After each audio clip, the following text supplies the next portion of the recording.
So let's continue on now and look at the sutras here on mastering the mind or mind training. And you could kind of summarize it as practice, practice, practice.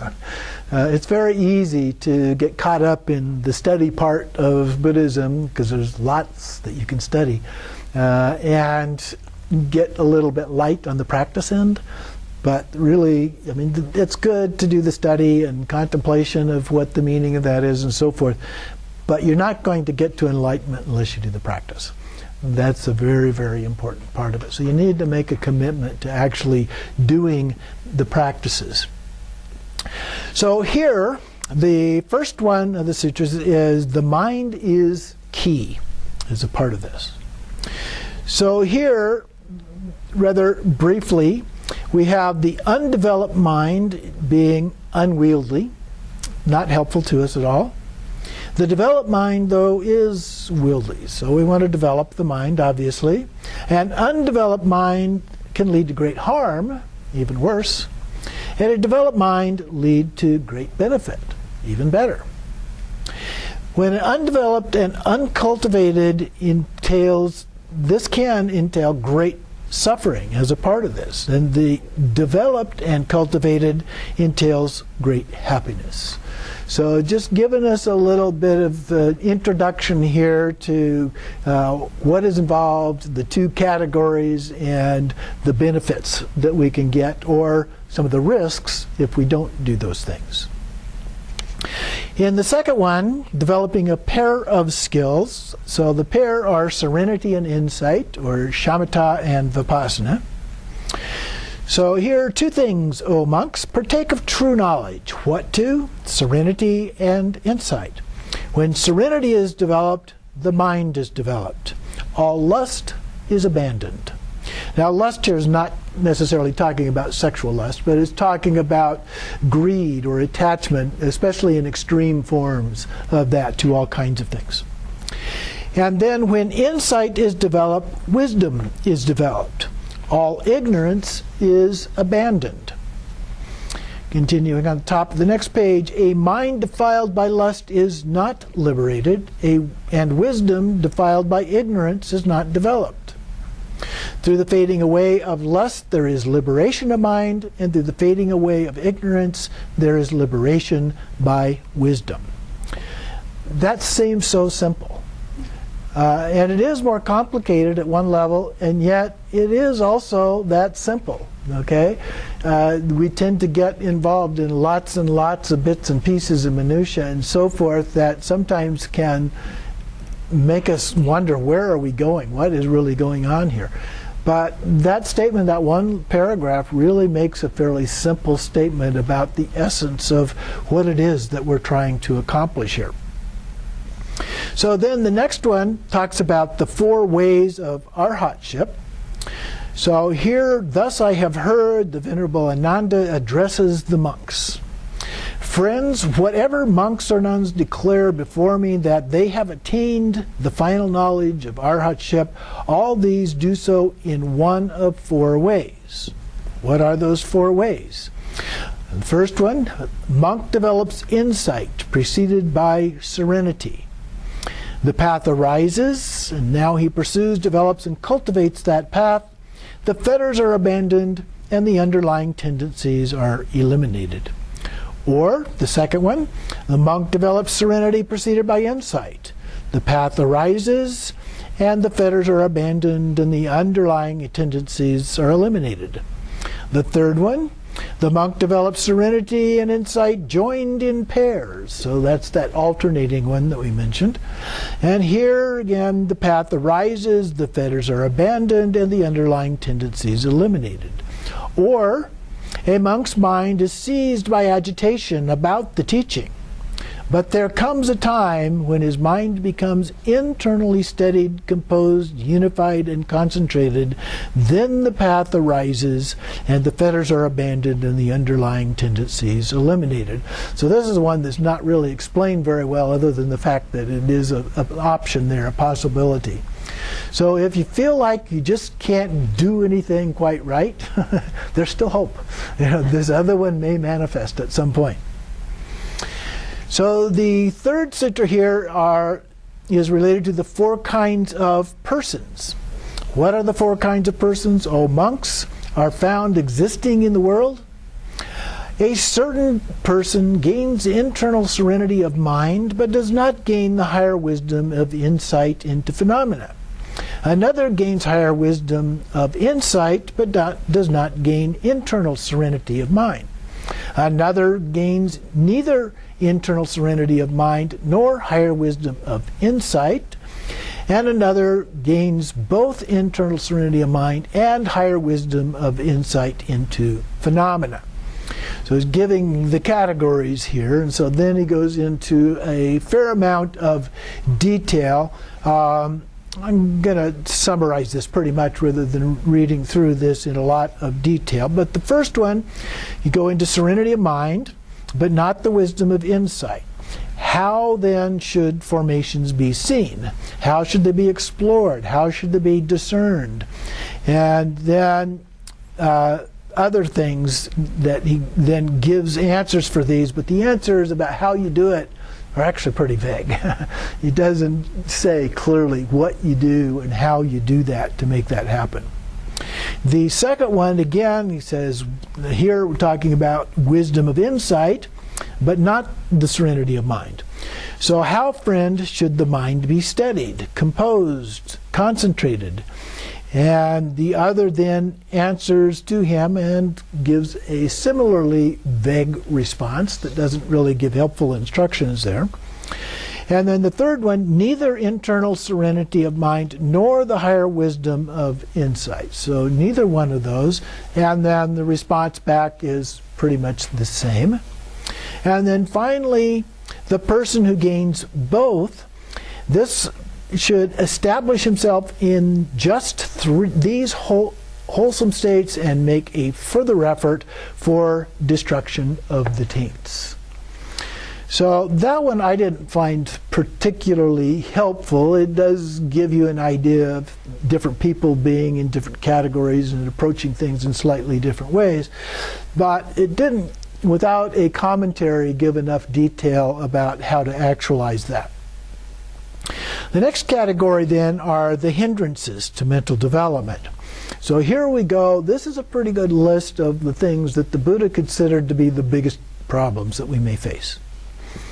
So here we have a Brahmin, Sangarava, who approached the Blessed One and says, Master Gautama, why is it that sometimes even those texts that have been recited over a long period of time do not recur to the mind, let alone those that have not been recited? And why is it that sometimes those texts that have not been recited over a long period do recur to the mind, let alone those that have not been, that have been recited? So sometimes we remember things that we recited a lot of times. Other times we remember things that we've only recited a few times. Sometimes we don't remember those that we've recited many, many times. And other times we don't remember the ones that we've recited only a few times. I tend to fit into the category that I don't remember either very well. So the next paragraph then, Brahman, when one dwells with the mind obsessed by sensual lust. So now we get into the specifics, his response to the Brahman here. So sensual lust, and one does not understand it as it really is, the escape from the arisen sensual lust, one neither knows nor sees it as it really is one's own good. These sentences are really kind of hard to follow sometimes. One neither knows nor sees it as it really is one's own good.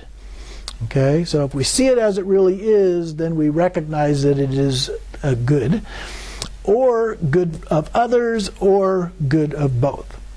Then, even those texts that have been recited over a long period of time do not recur to the mind, let alone those that have not been recited.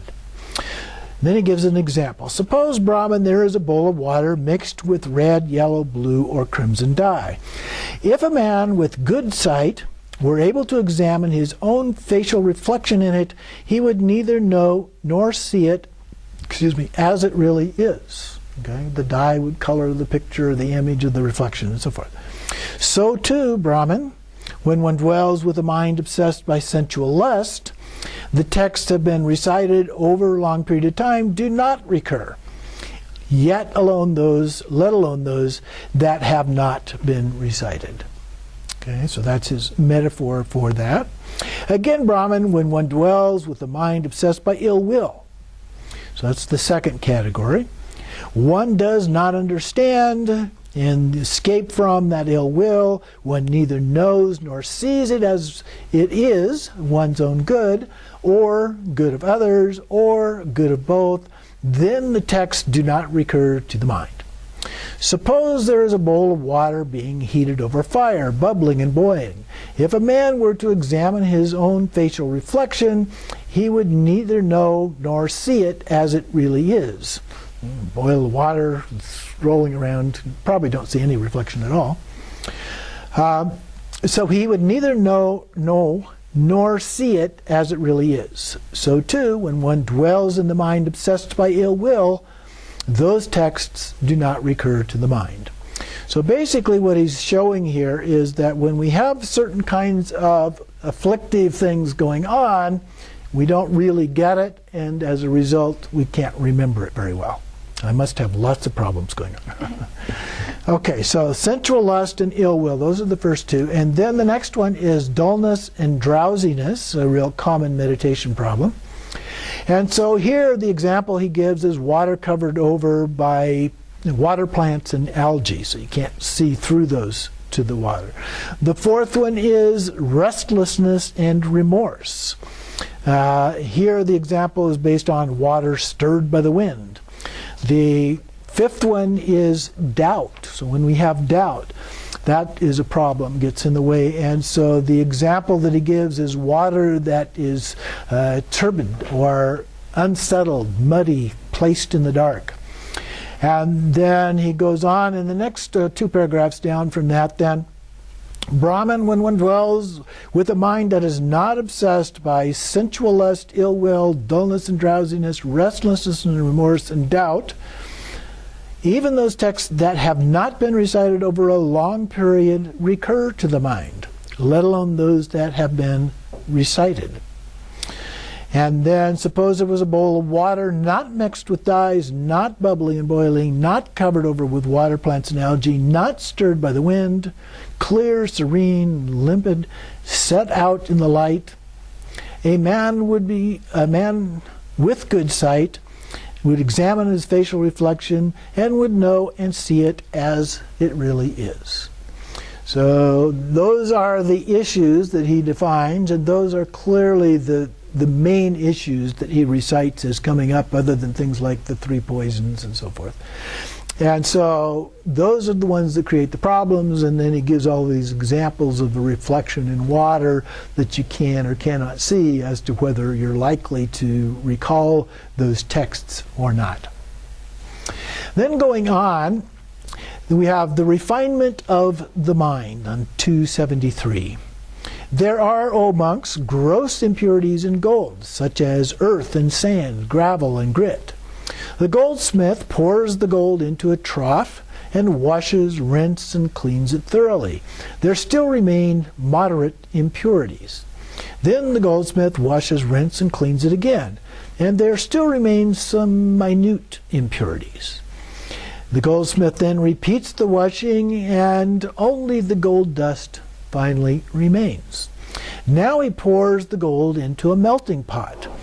The dross has not yet been entirely removed, and the gold is not quite pliant, workable, and bright. But a time comes when the flaws are entirely removed. Whatever ornament the goldsmith now wishes to make of it, the gold can now be used for that purpose. So we have to go through these over and over in stages to get rid of the problems that we're having to deal with. It is similar, monks, with a monk devoted to training in the higher mind. There are gross impurities, bad conduct of body, speech, and mind. Such conduct an earnest, capable monk abandons, dispels, eliminates, and abolishes. And there are still impurities of moderate degree, sensual thoughts, thoughts of ill will, thoughts of harming. When he has abandoned these, there are still some subtle impurities, thoughts about his relatives, his home country, his reputation. When he's abandoned these, there still remain thoughts about the teaching. Concentration is not yet peaceful and sublime. It has not attained to full tranquility, nor mental unification. It is maintained by strenuous suppression of the defilements. But there comes a time when the mind becomes inwardly steadied, composed, unified, and concentrated. That concentration is then calm and refined. It has attained to full tranquility and mental unification. It is not maintained by strenuous suppression of the defilements. Then he directs his mind, he achieves direct knowledge, and then if he wishes, may I wield the various kinds of spiritual power, and then he can do other things like looking at one versus many, or becoming one versus many, appearing, vanishing, going through a wall, a rampart, or a mountain. This sounds like Korte Rushan type practices and so forth. Then he achieves the capacity of realizing that by direct knowledge. Then if he wishes, with the divine ear element, may I hear sounds, the divine human, far as well as near. If he wishes, may I understand the minds of other beings. Then a mind with lust as a mind with lust, a mind without lust as a mind without lust, and so forth. He goes through the long list here. Then he achieves the capacity of realizing that state by direct knowledge. If he wishes, may I recollect my manifold past lives, he achieves the capacity for doing that. If he wishes, with divine eye, may I see passing away and being reborn, he achieves that capacity. If he wishes, by the destruction of the taints, may I, in this very life, enter and dwell in the taintless liberation of mind, liberation by wisdom, he achieves that capacity by direct knowledge. So he's going through here again a list of what we can potentially do once we've reached that level, that state.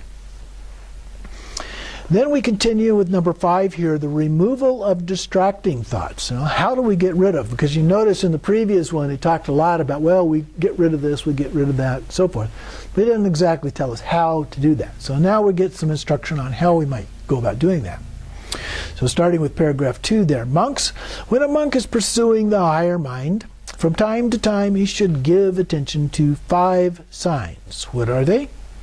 The first one, when a monk is giving attention to some sign and there arise evil, unwholesome thoughts connected with desire, hate, and delusion, he should give attention to some other sign connected with what is wholesome. So we're looking at kind of an antidote here, which is actually a very Mahayana approach to these things, but here it is in the Pali as well. And so then the unwholesome thoughts subside, his mind becomes steadied, composed, unified, and concentrated. And then he gives a metaphor for that. The second one, then paragraph 4, if while he is giving attention to some other sign connected with what is wholesome, so before it was unwholesome, so here wholesome, there still arise evil, unwholesome thoughts connected with desire, hate, and delusion, then he should examine the danger of those thoughts. When he examines the danger, then unwholesome thoughts are abandoned and subside. His mind becomes steadied, composed, unified, and concentrated. Excuse me. Then in paragraph number 5, this is the third one. If there still arise unwholesome thoughts connected with desire, hate, and delusion, he should try to forget those thoughts and should not give attention to them.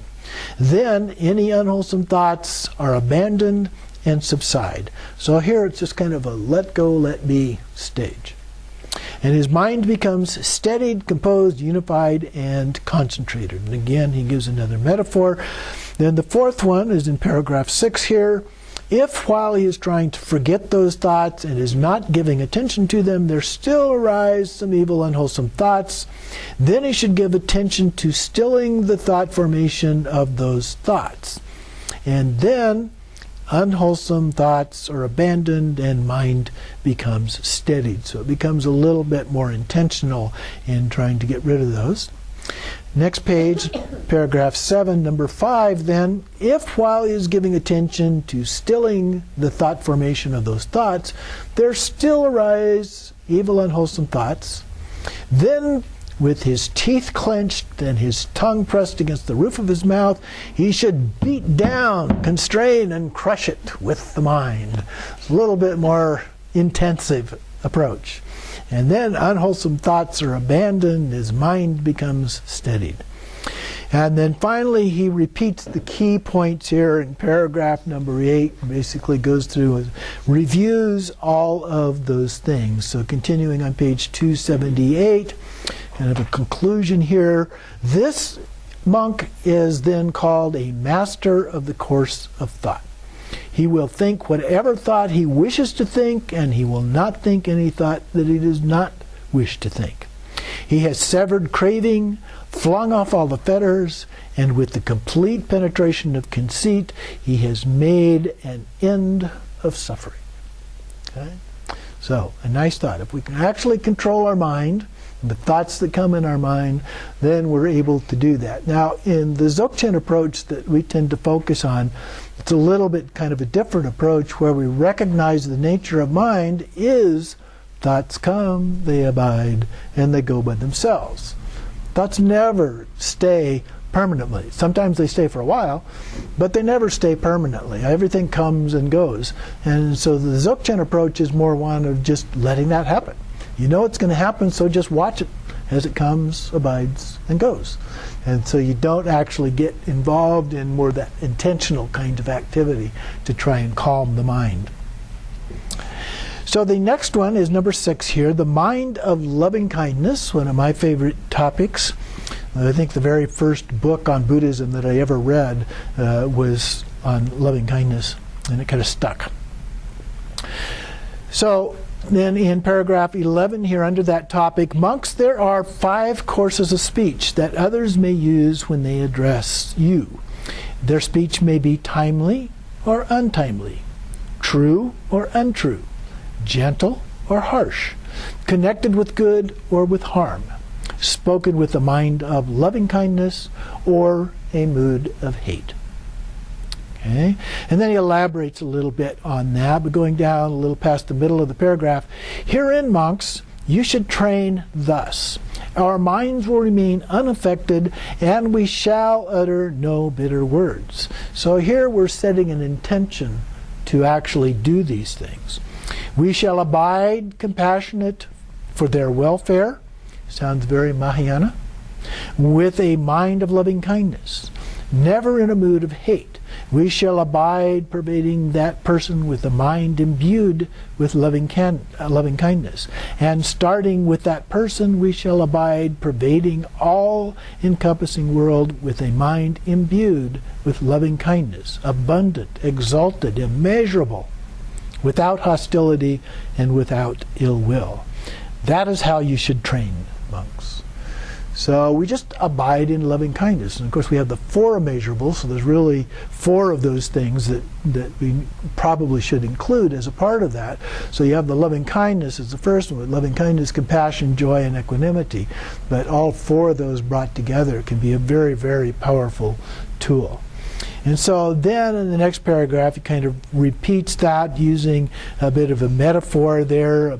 Even if bandits were to sever you savagely limb by limb and so forth. So then the next page, number 21, he says, if you keep this advice constantly in mind, that will lead to your welfare and the happiness for a long time. Okay, so loving kindness is a very simple practice. You can do it as a form of meditation. The metta means loving kindness. There's various forms of metta meditations out there. I've got some in my book, for example, and there's other ones that you can use. Very powerful, simple kind of a practice to do, but it's not just about sitting on the cushion. It's about doing that all the time in all your interactions with other people. And so maybe they say something that is a bit offensive to you, but you don't respond in kind. You respond with loving kindness. Kindness in your speech, kindness in your behavior, kindness in the content of what you say, and so forth. Then we get to number 7 here, the 6 recollections, page 279. And so here in the first paragraph, he talks about Mahanama, who approached the Blessed One. Venerable Sir, in what way does a noble disciple dwell when he has arrived at the fruit and understanding the teaching? And so, starting on the 3rd line of the next paragraph, he gives these 6 recollections here. So we're going through the first one. A noble disciple recollects the Tathagata thus. The Blessed One is an arhat, perfectly enlightened, accomplished in true knowledge and conduct, fortunate, knower of the world, unsurpassed leader of persons to be tamed, teacher of devas and humans, the enlightened one, the Blessed One. Now that begins to sound a little bit like something that got added a little bit later than something the Buddha actually may have said.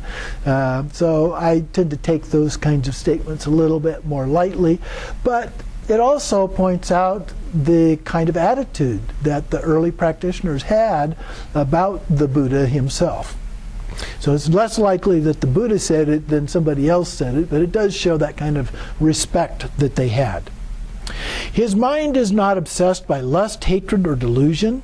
His mind is straight, with the Tathagata as its object. A noble disciple gains inspiration of the Dharma and gains gladness connected with the Dharma. Then, one uplifted by rapture, the body becomes calm, feels happy, the mind becomes concentrated. This is a noble disciple who dwells evenly amid an uneven population. That's actually a pretty powerful statement there, because it's one thing to get in that kind of state on your cushion with nobody else around. In fact, there are statements that the Buddha actually said it's easier for non-monks, non-monastics to achieve enlightenment than it is for lay practitioners, for exactly that reason. They're sitting around in an ideal environment on the cushion and not, although I think that actually they did have to face some of these issues, but they're not facing all the issues that we do as lay practitioners. So when we go through and conquer all of those obscurations and so forth, we're actually in a better, more solid place than most monastics are for attaining and sustaining our enlightenment as a part of that. Anyway, story aside, but basically what it's saying here in the same thing is we have to be in a state of peace even if we're in a context of chaos. Okay? So that's the goal. That's what we're really working for here. Without affliction amid the afflicted population.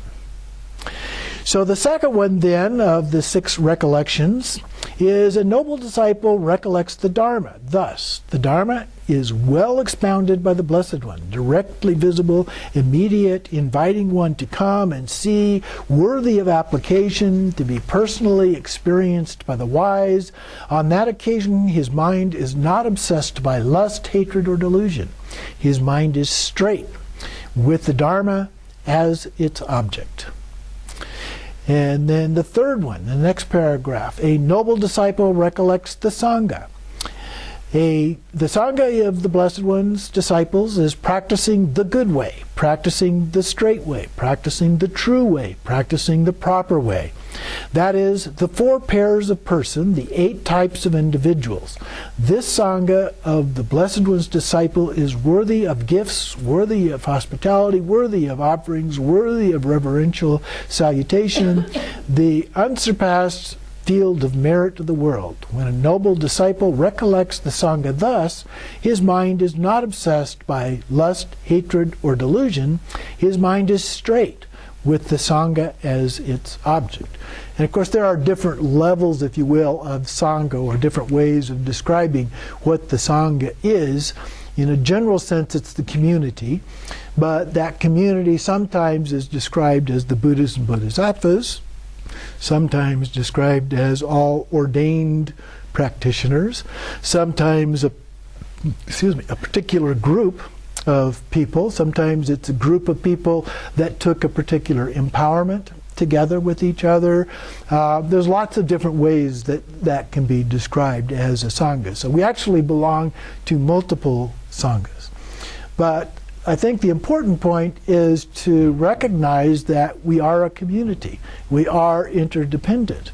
Our community is interdependent with the outside community, so to speak. And the Buddha kept all of those things, talked about all of those things as being very, very important. The Sangha of the actual community of practitioners would not survive if it was not for the support of the outside community, for food, clothing, shelter, all of those kinds of things. And so we have to be careful about how we interact. If we interact with them in some way that's offensive, there goes the support. Now in the West we get a lot of our support from our own Sangha, but we also get some support from outside community members here and there for different kinds of things. So it's still very important. Sangha is still very important. The fourth one then, the noble disciple recollects his own moral discipline thus: I possess a moral virtues dear to the noble ones, unbroken, untorn, unblemished, unmolting, freeing, praised by the wise, ungrasped, leading to concentration. When the noble disciple recollects his own moral discipline thus, his mind is not obsessed by lust, hatred, or delusion. His mind is straight, with virtue as its object. And then the fifth one is, a noble disciple recollects his own generosity thus: in a population obsessed with the stain of stinginess, I dwell at home with a mind devoid of the stain of stinginess, freely generous, open-handed, delighting with relinquishment, one devoted to charity, delighting in giving and sharing. When a noble disciple recollects his own generosity thus, his mind is not obsessed by lust, hatred, or delusion. His mind is straight, with generosity as its object. Continuing on page 281 then, further, a noble disciple develops a recollection of the devas. Thus, there are the devas in the various heavenly realms. There is found in me such faith, moral discipline, learning, generosity, and wisdom as those devas possessed, because of which, when they passed away from this world, they were reborn there. When the noble disciple recollects his own faith, moral disciple, learning, generosity, and wisdom, as well as those of the devas, on that occasion his mind is not obsessed by lust, hatred, or delusion. His mind is straight, with the devas as its object. And so at the very end of that section, a noble disciple, Mahanama, who has arrived at the fruit and understood the teaching, often dwells in just this way. So that's pretty good, even though it's got a few little variations here and there, but that's a pretty good list of things to kind of illustrate the idea of how we could go about living our lives as a part of that. So let's take a little break there.